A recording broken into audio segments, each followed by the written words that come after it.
नमस्कार. लक्षवेधीमध्ये आपल्या सगळ्यांचं स्वागत. मी प्रसाद काथे. विघ्नहर्त्याच्या आगमनाला अवघे काही दिवस उरलेत आणि आम्हाला मंडळी जरा जपून असं म्हणावं लागतंय. त्याची कारणं ही स्पष्ट आहेत. पहिल्यात सगळ्यात महत्त्वाचं कारण म्हणजे यंदाचा गणेशोत्सव तसा नाही जसा तो गेली काही वर्ष, खरं तर गेल्या शतकापेक्षा जास्त काळ सुरू आहे. यावेळेला विविध प्रकारचे निर्बंध, नियम, अटी, शर्ती लागू करून हा गणेशोत्सव साजरा होणार आहे. या नियम, अटी, शर्ती फक्त आणि फक्त तुमच्या उंबरठ्याच्या बाहेर नाहीत, त्या तुमच्या घरात सुद्धा आहेत आणि तुमच्या घरातला गणेशोत्सव सुद्धा नियमांच्या, अटींच्या, शर्तींच्या बंधनात बांधला जाणार आहे. गणेशोत्सव म्हणजे महाराष्ट्रासाठी अत्यंत उत्साहाचा सण. या निमित्तानं एका बाजूला संपूर्ण महाराष्ट्र हा एका दैवताच्या उपासनेच्या साठी एकत्र येतो, सर्व प्रकारचे भेद विसरतो, सगळी दुःख विसरायचा प्रयत्न करतो आणि आनंदानं काही दिवस आपल्या आयुष्यातले देवाची भक्ती करण्यात घालवतो. यंदा परिस्थिती वेगळी आहे, कोरोनाचं आव्हान आहे आणि या आव्हानाचा मुकाबला करण्यासाठी गणेशोत्सवावर विविध प्रकारचे निर्बंध लागू झाले आहेत. तसे निर्बंध आत्तापर्यंत झालेल्या प्रत्येक धार्मिक सणावर आहेतच.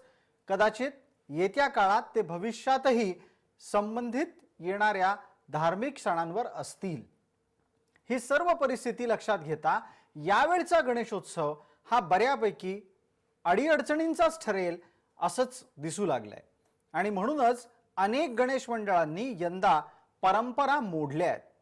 गणेश उत्सवाच्या ऐवजी आरोग्य उत्सव झाले आहेत आणि या सर्व परिस्थितीत सर्वसामान्य गणेश भक्तासाठी आगमनापासून ते विसर्जनापर्यंत प्रत्येक टप्प्यावर नियमांचं एक नवं भेंडोळं समोर येत आहे.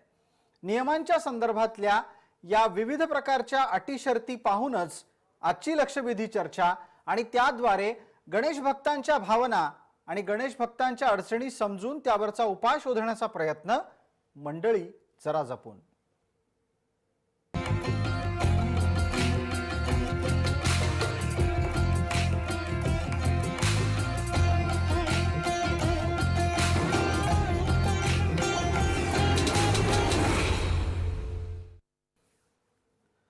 यंदा गणेश विसर्जन करण्याच्यासाठी तुम्हाला घरातून बाहेर पडण्याच्या संदर्भात महानगरपालिकेनं आणि त्यात सुद्धा खास करून मुंबई महानगरपालिकेनं विशेष अशी नियमावली घोषित केली आहे. गणेशोत्सव सुरू होण्यापूर्वीच विसर्जनाची चर्चा का, हा प्रश्न तुम्हाला पडू शकतो, पण ती नियमावली ही जवळपास आगमन आणि विसर्जन या सगळ्यांसाठीच लागू पडते. आत्ताच्या घडीला आपण ग्राफिक्सच्या माध्यमातून अधिक एकदा जाणून घेऊ की या विसर्जनाच्या नियमावलीमध्ये नक्की काय म्हटलंय आणि काय सांगितलंय. तर गणेश मूर्ती विसर्जित करण्याची परवानगी तुम्हाला घ्यावी लागणार आहे. ही परवानगी तुम्हाला ऑनलाईन बुकिंग करूनच मिळणार आहे. परवानगी असलेल्यांनी गणेश मूर्ती घेऊन मूर्ती संकलन केंद्रावर जायचंय. घरातून निघण्यापूर्वी गणपतीची विसर्जनाची आरती करायची आहे. मूर्ती सोबत शिधा, फुलं, पूजा साहित्य आणि निर्माल्य देता येणार नाहीये. मूर्ती सोबत 60 वर्षावरील आणि 10 वर्षाखालील गणेश भक्तांना परवानगी नसेल. मूर्ती संकलन केंद्रावर जाताना मिरवणूक काढता येणार नाही. श्रींची मूर्ती मनपाच्या संकलन केंद्रावर जमा करून भाविकांनी परत यायचंय. मूर्ती संकलन केंद्रावर भाविकांना पूजन करता येणार नाही. अशा प्रकारच्या विविध नियमावलींची एक जंत्रीच मुंबई महानगरपालिकेच्या कडून घोषित करण्यात आली. मनपा आयुक्तांनी तसे आदेश दिले आहेत आणि यामुळे तुम्ही घरात बसवलेला गणपती विसर्जन करण्यासाठी थेट विसर्जन स्थळावर कोणालाही जाता येणार नाही. या अटी जाचक आहेत अशा प्रकारची प्रतिक्रिया येते. आपल्या सोबत त्या निमित्तानं असलेल्या मान्यवरांची एकदा मी ओळख आपल्याला करून देतो. माझ्या सोबत आहेत डॉक्टर दीपक सावंत. ते स्वतः या चर्चेमध्ये आत्ता म्हणजे माजी आरोग्य मंत्री म्हणून जरी ते आपल्याला परिचित असले तरी आत्ता ते गणेश भक्त म्हणून या चर्चेत सहभागी होत आहेत. त्यांच्या सोबत थोड्याच वेळात आपल्या बरोबर जोडले जातील खगोल अभ्यासक डॉ. सोमण. हिंदू जनजागृती समितीचे संघटक सुनील घनवट आपल्यासोबत जोडले गेलेले आहेत आणि मुंबईचा राजा या मुंबईतल्या प्रसिद्ध गणेश मंडळाचे सरचिटणीस स्वप्नील परब आपल्यासोबत जोडले गेलेत। माझा पहिला प्रश्न आत्ताच्या घडीला तरी डॉक्टर दीपक सावंत यांना आहे। सावंत साहेब, ज्या पद्धतीची नियमावली समोर येते ती पाहता गणेश भक्तांच्या मनाला वेदना झाल्या आहेत का? घरगुती गणेश भक्त काय भावना व्यक्त करतायत? नमस्कार प्रसाद जी। नमस्कार। सगळ्यात प्रथम आपले आभार, खूप खूप आभार की आपण हा विषय हाताळलेला आहे। खर तर गणेश भक्तांना वेदना देणारा हा क्षण आहे, कोरोना समोर आहे, त्याची देखील भीती आहे, दहशत आहे। पण हे सर्व जरी असलं तरी देखील गणेश भक्तांच्या काही गणेशाच्या बाबतीतल्या भावना आहेत। या भावना धार्मिक आहेत आणि ह्या परंपरा आहेत आणि त्या परंपरेनुसार आपण गणेश उत्सव साजरा करतो। आणि प्रत्येक गणेश भक्त हा जीव ओतून त्या गणेशाची वाट बघत असतो। कधी गणेश चतुर्थी येईल, कधी मला माझ्या घरी गणपती येईल। अगदी बालगोपाळांपासून तर वृद्ध माणसांपर्यंत सगळेजण याची वाट बघत असतात। अशा वेळी गणपतीचं आगमन, गणपतीची पूजा अर्चा, गणपतीची आरती, त्यानंतर गणपतीचं विसर्जन, हा सगळा सोहळा जो आहे, हा सगळा सोहळा मनाला भावणारा आहे आणि त्याला प्रत्येकाला धार्मिक किनार जोडलेली आहे, त्याला संस्कृती आहे। आणि ही हिंदू धर्माची संस्कृती जी आहे आपली, ती खरंच अतिशय उत्तम दर्जाची आहे आणि त्याच्या बाबतीमध्ये त्याला कुठलाही फाटा देण्याचा प्रयत्न करता कामा नये, असं माझं प्रांजळ वैयक्तिक मत आहे। अगदी। मग डॉक्टर दीपक सावंत, आत्ताच्या घडीला काय गोष्टींमुळे या सर्व प्रथा परंपरा यांच्या पालनामध्ये अडचणी निर्माण होणार आहेत? हे बघा, मी वयाच्या 4थ्या वर्षापासून गणपती आणतो आणि आज मी जवळजवळ 60 वर्ष गणपतीची पूजा करतो। आणि त्या गणपतीच्या पूजेमध्ये सुरुवातीपासून विसर्जन हा महत्वाचा टप्पा मी मानलेला आहे। गणपतीच्या आगमनाची संख्येवरती मर्यादित ठेवा, बरोबर आहे, कारण कोरोनाचा संसर्ग, सामूहिक संसर्ग होत चाललेला आहे, त्यामुळे आपल्याला सोशल डिस्टन्सिंग पाळलं पाहिजे, सगळ्या गोष्टी केल्या पाहिजे। पण माझा विरोध आहे तो मूर्ती संकलनाच्या प्रक्रियेसाठी। अगदी। मूर्ती संकलनाची प्रक्रिया म्हणजे काय की तुम्ही गणपती कुठेतरी हातात देणार, ज्याच्या मागे आपल्या भावना असतात। ज्या गणपतीचा पाठ मी वर्षभर जपून ठेवतो, ज्या गणपतीची विसर्जनानंतर आलेली माती आणि जानवजोड हा मी माझ्या घरामध्ये एक पुण्य गोष्ट म्हणून लपून ठेवतो, पवित्र गोष्ट म्हणून जपून ठेवतो। पुन्हा तीच माती आणि तेच जानवं आमच्या मूर्तिकाराला देतो आणि सांगितलं ह्या मातीचा उपयोग करून पुढचा गणपती माझा बनव। एवढंच नव्हे तर गणपतीची मूर्ती कोणत्या दिवशी बनवायला द्यायची याच्या देखील नागपंचमीच्या दिवशी साधारणपणे कोकणातले लोक आम्ही गणपतीची मूर्ती देतो बरोबर बनवायला। तर ह्यासाठी या सगळ्या भावना ज्या आहेत त्या भावना उचंबळून येतात आणि गणपतीची शेवटची आरती म्हणताना माणसाच्या भावना अतिशय तीव्र होतात आणि तो म्हणतो की निरोप घेतो आता आम्हा आज्ञा असावी, चुकले आमचे काही त्याला क्षमा असावी, असं आपण म्हणतो आणि गणपतीची आळवणी करतो किंवा पुढच्या वर्षी तू लवकर ये।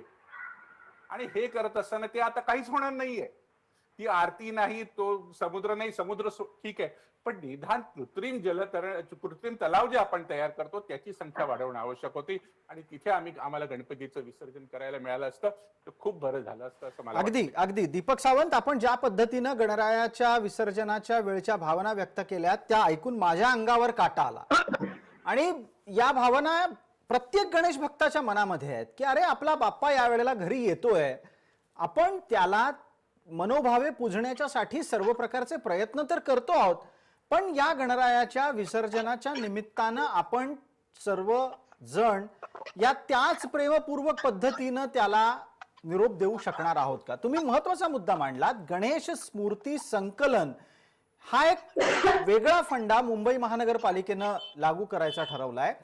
मला घनवटांकडे जायचंय। घनवट, ज्या पद्धतीनं असं सांगितलं जातं आहे की मोठ्या प्रमाणात मूर्ती संकलन केंद्र असतील, तुम्ही जायचं आणि तिथे तुमची मूर्ती देऊन टाकायची, ज्या गणरायाला तुम्ही घरातला सदस्य म्हणून पूजता त्याची मूर्ती जणू काही एखादं वाण सामान असावं, त्या पद्धतीनं जाऊन जमा करणं आणि परत येणं हे इतक्या सहज शक्य होणार आहे का?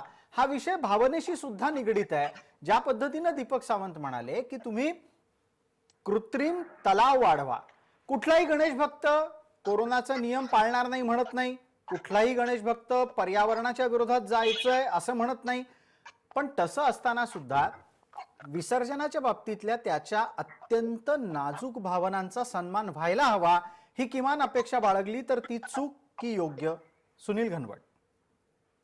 हो प्रसादजी, सर्वप्रथम मी सर्व गणेश भक्तांना या ठिकाणी शुभेच्छा व्यक्त करतो. आणि आता जो विषय या ठिकाणी चालू आहे की मूर्ती संकलन केंद्र असेल किंवा आता हा आपत्काळ आहे, त्याच्यामध्ये आपण असं म्हणूयात की आता कोरोनाचा महामारीचा काळ आहे, 5-6 महिने आपण पाहतोय सगळीकडं बऱ्याचपैकी सगळेजण नियम पाळत आहेत. शासनाने जे काही नियम अटी घालून दिलेले ते पाळतायत सगळे याच्यामध्ये.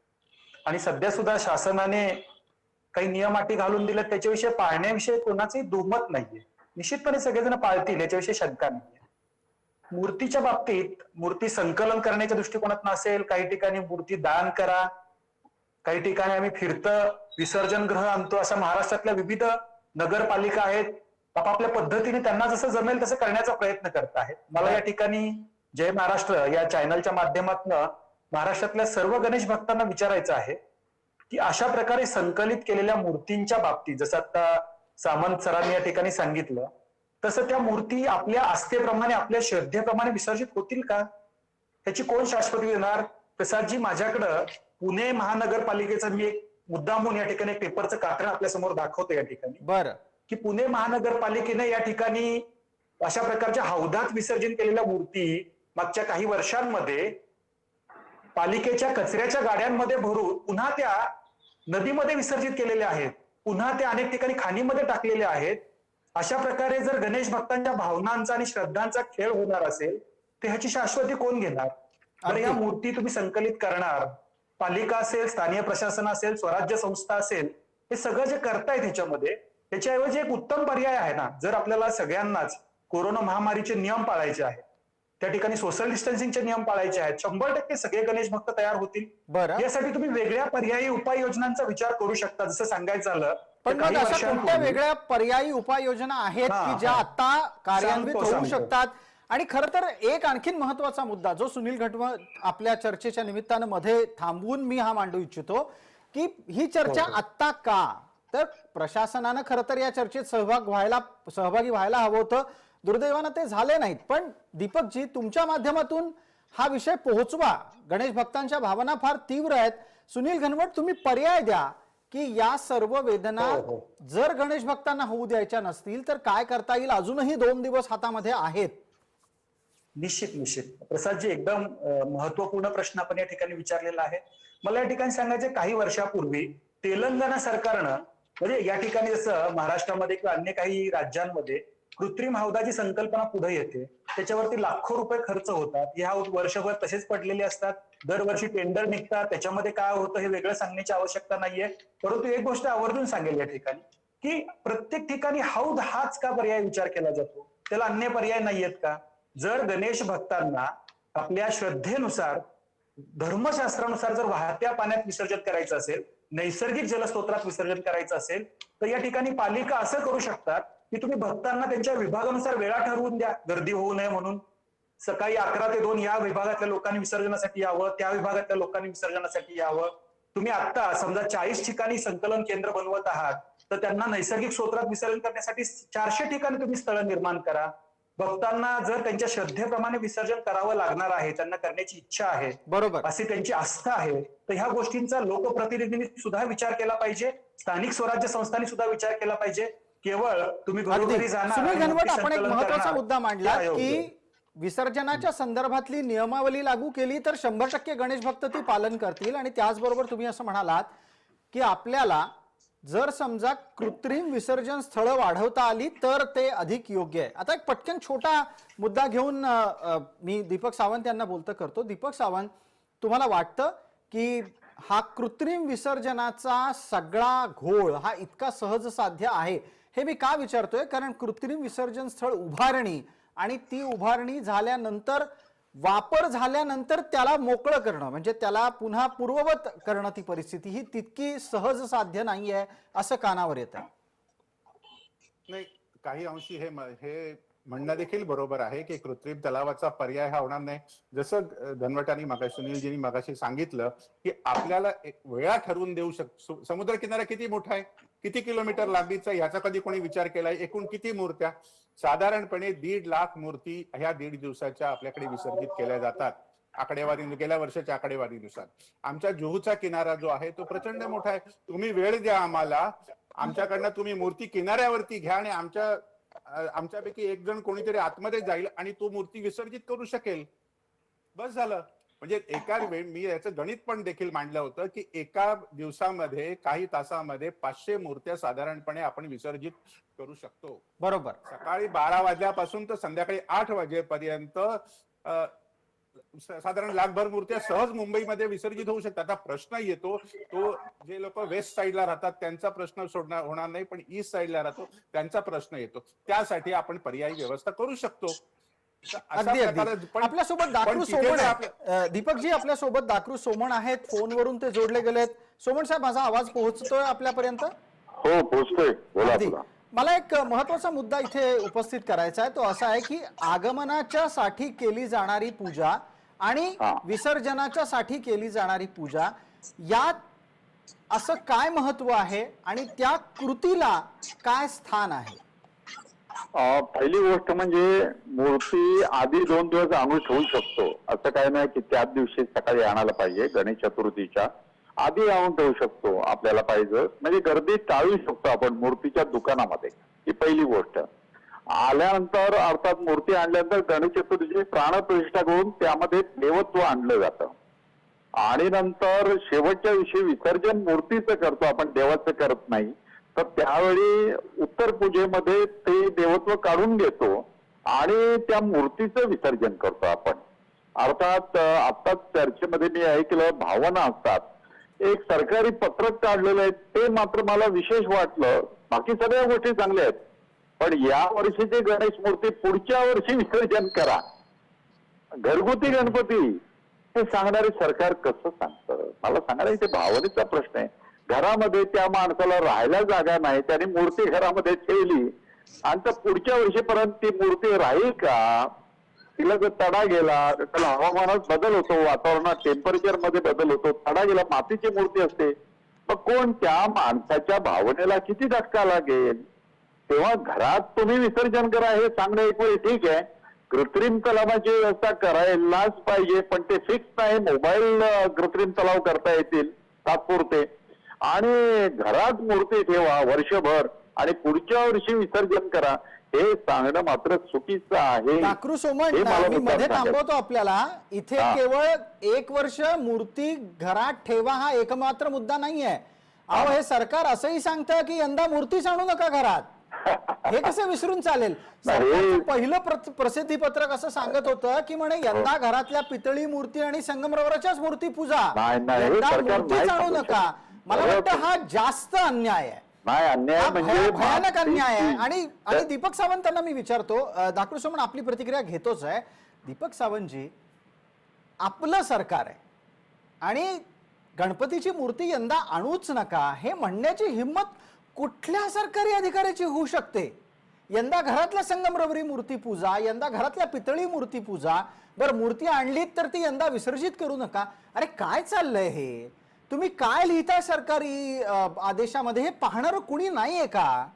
दीपकजी, माफ करा पण अत्यंत तीव्र भावना आहेत. या भावना अत्यंत उद्वेगाने समोर आलेल्या आहेत. आपल्या जशा तीव्र भावना आहेत तशा माझ्या देखील तीव्र भावना आहेत याविषयीच्या. त्यांना फक्त त्यांची फाईल दिसते, फाईलवरती लिहिणं दिसतं. कारण मी गेले 8 दिवसापासून 10 दिवसापासून सर्व अधिकाऱ्यांशी बोलतोय, अगदी डीएमसी पासून तर वॉर्ड ऑफिसर पर्यंत. कोणाकडे कुठलीही गाईडलाईन क्लिअर नाहीये. उद्या 2 दिवसांनी गाईडलाईन येते, 1 दिवसांनी गाईडलाईन येते आणि शेवटी असं सांगितलं जातं की नाही, आम्ही त्या मूर्ती संकलन झोन 3 मध्ये आम्ही संकलन करणार आणि डंपरमध्ये मूर्त्या घालून घेऊन जाणार. अरे काय चाललंय? काय चाललंय हे? गणपती आहे ज्याला आम्ही जीवापलीकडे सांभाळतो, जिथे आमच्या भावना गुंतलेल्या आहेत, आमचं श्रद्धा गुंतलेली आहे, त्या गणपतीला आम्ही कोणाच्या तरी हातात द्यायचं आणि तो डंपर मध्ये ठेवणार आणि तो घेऊन जाणार आणि त्याचं हे करणार. मग आमचा पाठ कसा देणार तुम्ही? माझा प्रश्न आहे म्युन्सिपल ऑथॉरिटीला. मी विचारलं, डीएमसी मसूरकरला हाच प्रश्न विचारला की तुम्ही आमचा पाठ कसा देणार, तुम्ही आमची परत आणलेली माती कशी देणार, त्याची आम्ही पूजा रात्री कशी करणार, त्याची आरती कशी करणार? आणि पुढच्या वर्षीसाठी कसे ठेवणे याचं उत्तर द्या आम्हाला. अगदी त्यांच्याकडे अगदी बरोबर आहे. आपण बराच वेळ झालाय चर्चेला एक एक टप्प्यानं पुढे नेत असताना आपल्या बरोबर स्वप्नील परब आहेत, त्यांच्याशी आपला खरं तर संवाद झाला नाहीये. स्वप्नील, मी आपल्याशी बोलायला येतोच, एक पटकन मुद्दा घेतोय छोटासा अगदी दाखरू सोमण यांच्याकडून. सोमण साहेब, या पद्धतीनं गणपती उत्सवावर जे निर्बंध लागू झाले ते याआधी कुठेच नाही लागू झाले, हेही तितकंच महत्वाचं आहे आणि लक्षात घेण्यासारखं आहे. मूर्ती आणू नका, मूर्ती बसवू नका, आणली तर 1 वर्ष घरात ठेवा. अरे अशा प्रकारच्या विविध जाचक अटी लावून तुम्ही गणपती उत्सव साजरा करायला लावणार आहात. मनात काय आहे नक्की? यंदा नाही करायचा आहे का गणेश उत्सव साजरा? नाही, आत्ताच त्यांनी सांगितलं काय होतं हे बरोबर आहे की आयत्या वेळी निर्णय घेतला जातो.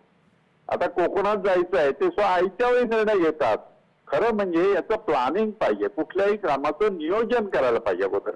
आता हे काय गणपती उत्सव एकदम आलेला नाही, आपण अगोदरपासून लिहिलेलं आहे कॅलेंडर पंचांगामध्ये ही तारीख या दिवशी गणेशोत्सव आहे. मग ते मूर्ती कशी आणायची, कसे विसर्जन करायची. आणि महत्वाची गोष्ट म्हणजे महाराष्ट्राचा हा मोठा उत्सव आहे, म्हणजे प्रत्येकाला प्राणप्रिय, म्हणजे जसा प्राण असायचा ती मूर्ती ती कोणाच्या तरी हातात किंवा अरे शक्यच नाही माणसाचं. तुम्हाला आपल्याला माहिती असेल गणेशोत्सव हा उत्सव असा आहे की इथे जिव्हाळ्याचा प्रश्न आहे. तर त्यामुळे त्याच्याविषयी निर्णय घेताना अगोदर खूप तयारी करायला पाहिजे होती, ती दुर्दैवानं झाली नाही. आता उद्यावरती तयारी गणपती झाली उत्सव नाही. आला. हा विषय जसा घरगुती गणेशोत्सवाबाबत आहे तसाच तो सार्वजनिक उत्सव साजरा करणाऱ्यांनाही अनुभवायला येतोय. आता आपण चर्चेच्या पुढच्या टप्प्यामध्ये सहभागी करतो आहोत स्वप्नील परब यांना. स्वप्नील परब, गणेश गल्लीचा गणपती हा अख्ख्या मुंबईला माहिती आहे. लालबागचा पहिला मानाचा मोठा राजा म्हणला जाणारा हा गणपती उत्सव आहे. तुम्ही यंदाच्या वर्षी गणपती उत्सव साजरा करता आहात त्याबद्दल तुमचं 100% अभिनंदन. तुम्ही छोटी मूर्ती आणली, हा तुमच्या मनाचा मोठेपणा आहे, त्याच्यासाठी तुमचं कौतुक. एक गोष्ट मात्र मनापासून सांगा की हे करताना किती वेदना झाल्या आहेत मनाला? नक्कीच प्रसाद सर, वेदना तर होतच होत्या. कारण ज्यावेळी कोरोनाची पार्श्वभूमी तयार झाली मार्च मध्ये, त्याच वेळी कुठेतरी मनात शंकेची चाहूल आम्हाला पण आलेली होती की यंदाच्या गणेशोत्सवावर याचं सावट नक्की असणार. आणि त्या दृष्टिकोनात हळूहळू मन आम्ही खंबीर करत गेलेलो होतो. आमच्या बऱ्याचशा मिटिंग झाल्या, कार्यकारिणीच्या सभा झाल्या आणि त्याच्यामध्ये कदाचित या वर्षीचा गणेशोत्सव हा अत्यंत साध्या प्रमाणात आपल्याला करायची वेळ येऊ शकते, या प्रकारचे मुद्दे आम्ही चर्चेत नेहमी सहभागी करून घेत होतो. आणि अशा परिस्थितीत एक कार्यकर्ता म्हणून जर विचारलं तर वेदना नक्कीच होत आहेत. कारण आताची ही वेळ तुम्ही पाहिली असतात तर लालबाग हे पूर्ण गणेश भक्तांनी भरलेलं असतं. कार्यकर्ता आपापल्या परीने या गणेशोत्सवामध्ये गुंतलेले असतात. कुठेतरी मनाला वेदना या होतातच आहेत. परंतु सरकारी निर्देशाप्रमाणे जे काही कोरोनाची पार्श्वभूमी तयार झालेली होती, आपले कोरोना युद्धे लढत होते आणि आता कुठे मुंबईतली परिस्थिती नियंत्रणात येते, तर अशा वेळी या कोरोना युद्धांनी जे काही परिश्रम केलेले आहेत तर त्यांनी केलेल्या परिश्रमावर कुठेतरी पाणी फेरू नये याच्यासाठी म्हणून एक समाजहिताच्या साठी म्हणून कधीतरी कठोर निर्णय घेण्याची आमच्यावर वेळ आलेली होती. आणि म्हणून आम्ही यंदाचा गणेश उत्सव तुम्ही मनावर दगड ठेवून स्वप्नील परब कठोर निर्णय घेतलेला आहे. तुम्ही आरामात मागे टेकून बसा, तुम्ही नीट अगदी कॅमेरामध्ये दिसता आहात. मी पुढचा प्रश्न आपल्याला असा विचारेन की हे सगळं करत असताना तुम्हाला महत्वाचा मुद्दा म्हणजे जर समजा नियम पाळले गेले नाहीत तर जबाबदार कोण, याचं उत्तर सापडलं का? कारण आपण आतापर्यंत नियमांची चर्चा केली, नियमांच्या संदर्भातली पुढची महत्वाची चर्चा ही जबाबदारी निश्चितीची आहे. डॉक्टर दीपक सावंतांनी सांगितलं की विविध प्रकारचे नियम लागू करत असताना भावनांचं पालन कसं होईल याची उत्तरं त्यांना घरगुती गणपतीच्या बाबत सापडली नाहीत. सार्वजनिक गणपतीच्या बाबतीत अनुभव काय आहे? नक्कीच प्रसाद सर, खरं म्हणते तर सगळ्यात पहिली गोष्ट तुमच्या निदर्शनास मी आणून देऊ इच्छितो की महाराष्ट्रातले पहिले मुख्यमंत्री असतील की ज्यांनी गणेशोत्सवाचे नियम ठरवताना किंवा गणेशोत्सव, सार्वजनिक गणेशोत्सव साजरा करत असताना, घरगुती गणेशोत्सवाचं मी सांगू शकत नाही कारण मी त्या चर्चेत सहभागी नव्हतो, पण सार्वजनिक गणेशोत्सवाचे नियम ठरवत असताना एक नाही, दोन नाही तर तब्बल 3 वेळा सार्वजनिक गणेशोत्सवाच्या पदाधिकाऱ्यांशी सभा घेतल्या, व्हिडिओ कॉन्फरन्सिंगद्वारे मीटिंग घेतली आणि आमच्या देखील काही ज्या सूचना होत्या त्या देखील त्यांनी विचारून घेतलेल्या होत्या आणि त्यानुसार त्यांनी हे निर्णय दिलेले होते की जी काही तुम्ही जरा काही उंचीची गोष्टी मर्यादा उदाहरणासह होती. सांगू शकाल का? स्वप्नील परब, ते अधिक बरं होईल, कारण आता ही चर्चा नक्कीच, अनेक नक्कीच. सार्वजनिक गणेशोत्सवाच्या संबंधित लोक पाहतायत. त्यामुळे राज्य सरकारची नक्कीच. सार्वजनिक गणेशोत्सवांच्या मंडळांकडून काय अपेक्षा आहे ते सुद्धा स्पष्ट होईल. नियम अटींच्या बाबतीत सरकारचं काय म्हणणं आहे तेही कळू शकेल. नक्कीच. ज्यावेळी आमची सन्माननीय मुख्यमंत्र्यांशी चर्चा झाली त्यावेळी सगळ्यात पहिला मुद्दा तर आमचा हाच होता की उंच मूर्तीचा. कारण एवढी उंच मूर्ती बनवायची तर तिचं विसर्जन हे चौपाटीवरच होणं गरजेचं होतं. पण अशा वेळी मुख्यमंत्र्यांनी एक सूचना म्हणण्यापेक्षा विनंती केली की यंदाची कोरोनाची पार्श्वभूमी आपण लक्षात घेता कुठल्याही प्रकारची गर्दी होणार नाही याची जर आपण दक्षता घेतलात तर ते खऱ्या अर्थाने गणेशोत्सव साजरा करताना मदत होईल. आणि ठीक आहे, समाजहिताच्या दृष्टिकोनातनं उंच मूर्ती परंपरा खंडित करून यंदाच्या वर्षी 4 फुटाची मूर्ती आम्ही बसवण्याचा निर्णय घेतला.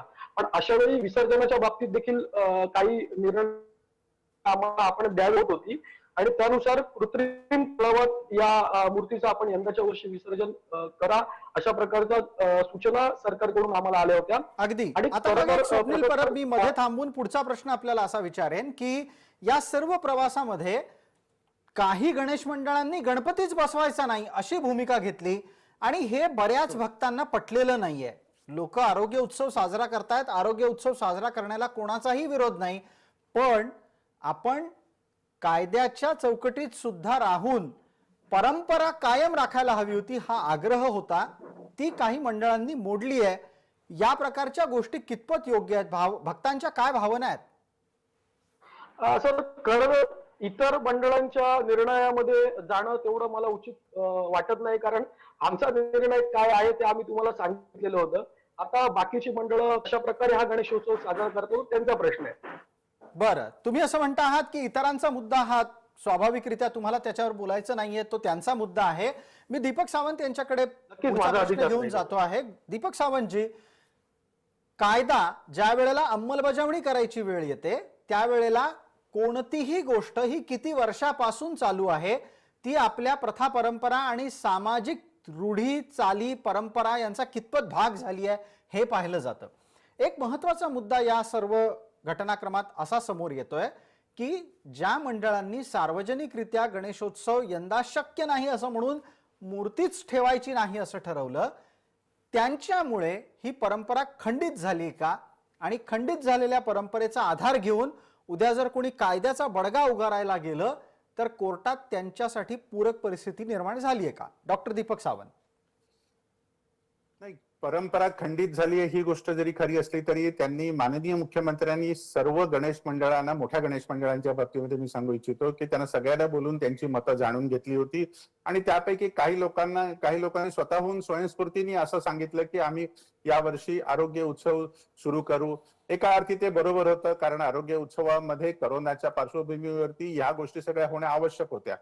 पण त्यांनी छोटी मूर्ती का होईना त्यांनी आणून बसवणं हे परंपरेनुसार, असं माझं वैयक्तिक मत आहे, ठेवणं आणि मग त्याचं विसर्जन जसं आता ह्यांनी सांगितलं, स्वप्नीलजींनी सांगितलं तसं त्याचं विसर्जन कृत्रिम तलावात करणं. माझा कृत्रिम तलावाला विरोध नाहीये, माझा विरोध आहे मूर्ती संकलनाला. बरोबर. कारण हे जे सगळं मूर्ती संकलन ही संज्ञा मला पटली नाही, त्यामुळे माझा हा विरोध आहे. बाकी कृत्रिम तलावात विसर्जन करा, गर्दी टाळणे आवश्यक आहे, तिथे करोना होऊ नये म्हणून काळजी घेणं आवश्यक आहे, सॅनिटायझेशन करणं. कारण मी स्वतः एक डॉक्टर आहे त्यामुळे मी ह्याला विरोध करूच शकत नाही. खरंय, अगदी अगदी अगदी बरोबर आहे. दाखरू सोमणांना एक पटकन प्रश्न विचारतो. मूर्ती संकलनाच्या निमित्तानं काही गोष्टी पाळल्या जायला पाहिजेत का? आणि तुम्हाला वाटतं का की आजच्या काळात त्या तितक्या सहज शक्य होतील? नाही, मूर्ती संकलन करून त्या मूर्तीचं काय होतं, आताच कोणी, मला वाटतं दीपक सावंत सांगितलं, पुण्यामध्येच घडलेली घटना आहे. ब्रिज वरून ते मूर्ती त्या नदीमध्ये टाकतायत आणि हा व्हायरल झाला. सुनील घनवटांनी तो किस्सा सांगितला, पुणे महानगरपालिकेनं काय हो, बरोबर करेक्ट. आणि खरं सांगतो मी, ते बघून क्लेश झाला प्रत्येकाला, म्हणजे ते बघणाराला. पण हे मला मुद्दाम काय, संकलन करणं हे फार डेंजरस आहे, त्या भावनेचे प्रश्न आहे. त्यापेक्षा मोबाईल कृत्रिम तलाव हे एक योग्य होतं. म्हणजे ते एक करता आलं असतं. सहकारी सोसायट्यांना कंपल्सरी करायचं की तुम्ही मोबाईल एक टँक दिलेला आहे करा. मूर्ती लहान आहे सांगणं ओके होतं, परंतु काय माहितीये का, हे सार्वजनिक मंडळ जी आहेत ना, त्यांना प्रत्येकाला निर्णय घेण्याचा अधिकार आहे. कारण त्यांची कॅपॅसिटी काय आहे, त्यांच्याकडे स्वयंसेवक किती आहेत आणि ते गर्दीवर नियंत्रण ठेवतील का, असे अनेक प्रश्न त्यांच्या समोर असतात. त्यामुळे त्यांच्यावर नियंत्रण करणं हे त्या मंडळाचं काही वेळा कठीण काम होतं. आणि आपल्याला माहितीये पोलिसांवरती इतरत्र ताण एवढा आहे की आता गर्दीसाठी पोलिसांना बोलावणं हे योग्य होणार नाही. कारण कोरोनाची लढाई आहे. तर प्रत्येक मंडळाने जो जो निर्णय घेतलाय तो स्वागतार्ह आहे. त्याला आपण का केलं असं विचारू शकत नाही. त्यांनी निर्णय घेतलाय. हे पहिल्यांदाच अशी घटना घडते गणपती उत्सवाच्या वेळी. इतर उत्सव वेगळे असतात, पण इथे भावनेशी प्रश्न असतो. म्हणून मला वाटतं आपल्याला कळून येईल की कशा पद्धतीनं हा उत्सव साजरा होतोय. फक्त याची तयारी अगोदर व्हायला पाहिजे होती. विशेषतः अगदी मोबाईल आपण वारंवार हा मुद्दा मांडता आहात आणि हा अत्यंत संवेदनशील मुद्दा आहे की धार्मिक उत्सवांच्या संदर्भात नियमावली बनवण्याच्यासाठीची प्रक्रिया थोडी लवकर सुरू व्हायला पाहिजे होती. पण त्याचबरोबर एक पुढचा मुद्दाही यामध्ये महत्वाचा आहे की जर समजा नियमावलीचा भंग झाला तर जबाबदारी कुणाची याचं उत्तर सापडत नाहीये. आपण त्या संदर्भात एक चर्चा करूच यात, पण ती लक्षवेधीच्या पुढच्या भागात असेल. एक छोटी विश्रांती, लवकरच परत येतोय. गणेशोत्सवाच्या निमित्तानं केलेल्या नियमावलीच्या संदर्भातली ही चर्चा आहे.